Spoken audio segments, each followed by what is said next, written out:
Greetings everyone, this is Enraged Eggplant and welcome to Dungeons and GURPS. In this video I will talk about the general magic adjustments that I do in my games and special rules regarding arcane magic. All supernatural powers in my games are, well, powers. Some are based on sorcery, some are not, but all of them are based on advantages. I feel that this makes things more internally consistent and makes it easier to balance. In any case, I prefer to have a soft cap on the power talents, limiting them to level 3 normally. Each additional level requires unusual background for 10 points. There is also the issue of limiting the damage output. For missile spells, I usually limit damage to 3d, sometimes lower. For area spells, the limit is 1d. Innate attacks are cheap and armor is not that strong on such low TLs, so things can get out of hand easily. Rapid fire attacks also are something that you should really be careful with. When it comes to sorcery or other systems that let you improvise, that by default have no scope limitations, I either require the characters to limit the scope or impose some other strict limitations. Also, they are limited to picking their spells from the grimoire of pre-made spells. This helps a lot not only to speed up the game, but also provides another degree of internal consistency. However, some of the published spells seem to have some mistakes. I corrected them myself and compiled them into the unofficial sorcery errata that will be linked in the description. One of the rules that I failed to find in GURPS is where you are transported to when using an interplanar jumper or the plane shift spell.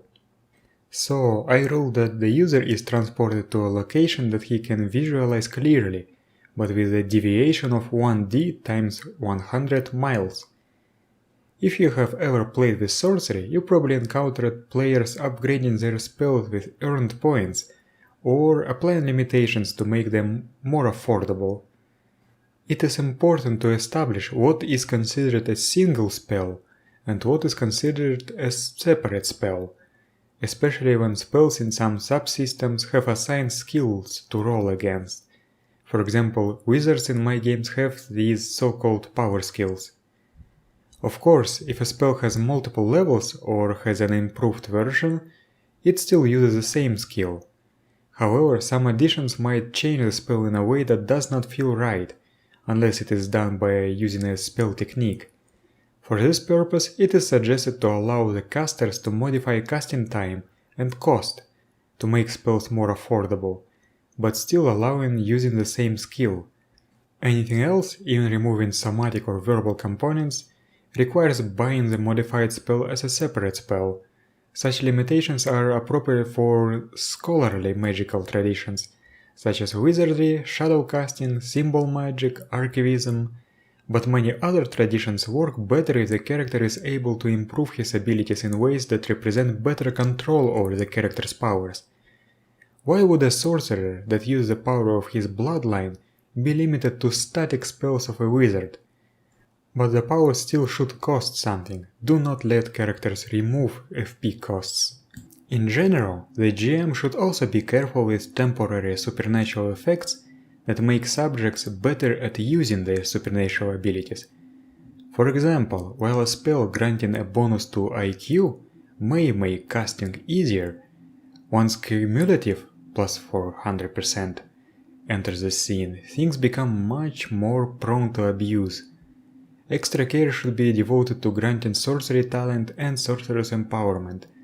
Supernatural effects that add HP or FP to a subject should not allow the subject to use these to power supernatural abilities. In any such case, the GM has the final say. There are some other considerations that you have to keep in mind when using sorcery.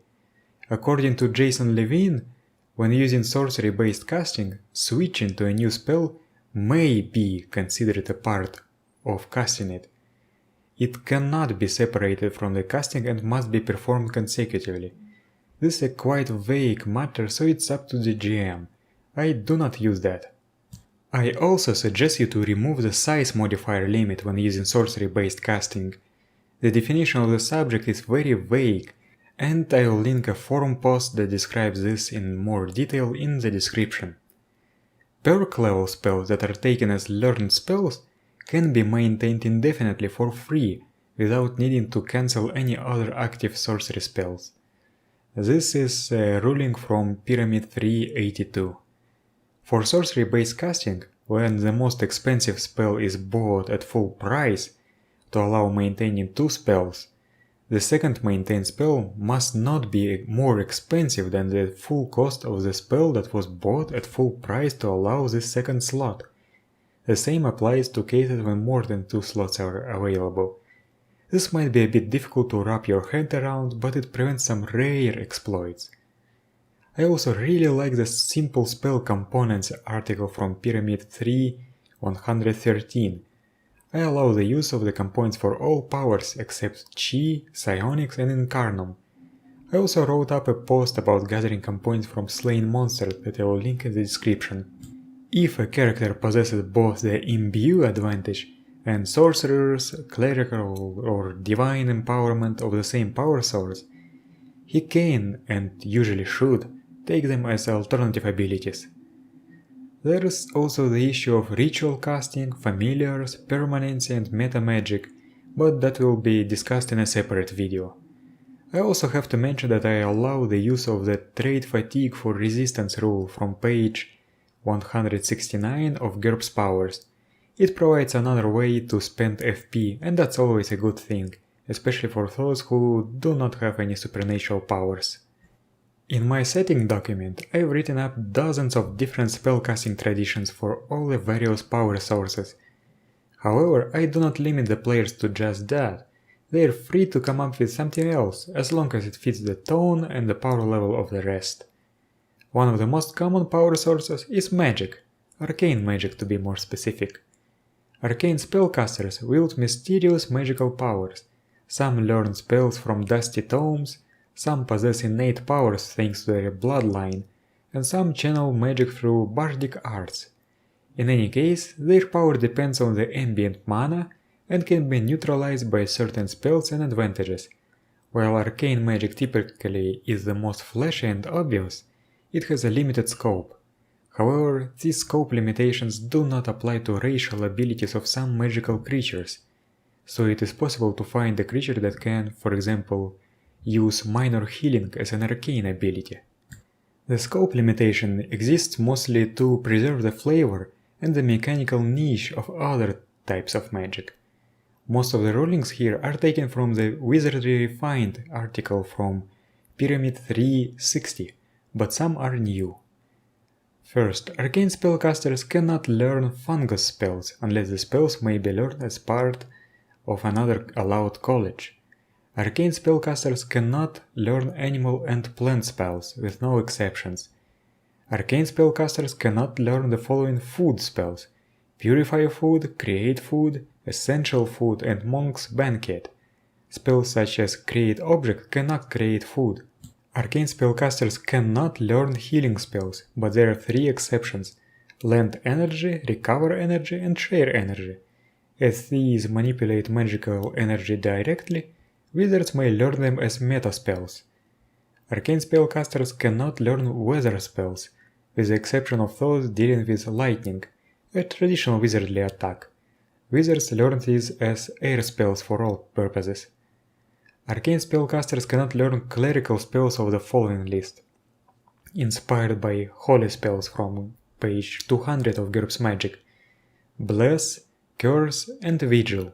In general, if a spell seems much more appropriate for a divine spellcaster than for a scholarly wizard, then it probably should not be available for arcane spellcasters.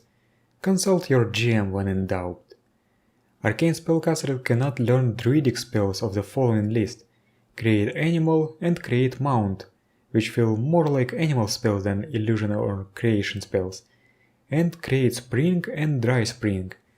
These are powerful, permanent water spells that call for a strong rapport with the nature. Weak Latency Arcane perk exists, and most arcane spellcasters are able to combine their powers with other arcane spellcasters, as per Combining Powers, from page 170 of GURPS Powers. Exceptions will be discussed later. Speaking of ambient mana, this is much more important in GURPS than it is in D&D. Certain D&D books occasionally mention ley lines, for example the Geomancer prestige class, and the Forgotten Realms setting has the Weave, that is basically a ley line network. Ley lines are described in different GURPS books differently, and do not provide a lot in terms of numbers. I have consolidated some information and added some rules to determine the regional mana level randomly.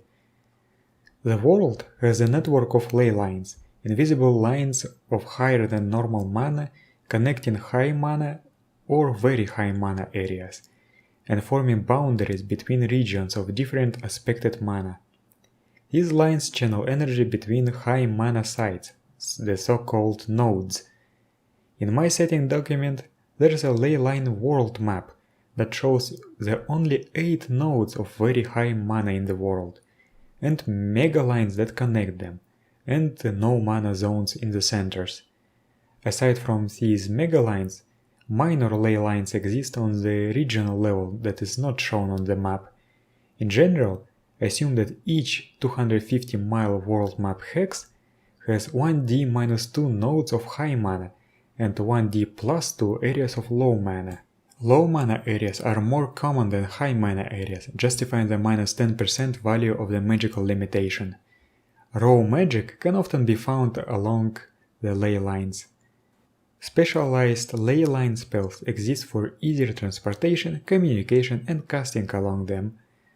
Ley lines have an intensity rating, which determines how much of an effect they have on their surroundings. For naturally occurring ley lines, intensity ranges from 1 to 6. Select an appropriate number or roll 1d to determine randomly. This rating has significance for spells that deal with ley lines. Very high mana nodes are depicted on the map and have a very high mana level within 100 yards of them. High mana nodes have a high mana level within 20 yards of them. Mega lines are 12 feet wide. Mana level is high within 20 yards of them. Normal ley lines have width in feet equal to their intensity rating. Mana level is high within a number of yards equal to their intensity rating. Areas of low mana are larger. Their radius is 2d times 100 yards. No mana areas fill a whole world map hex. They are 250 miles across. Some high mana nodes are aspected.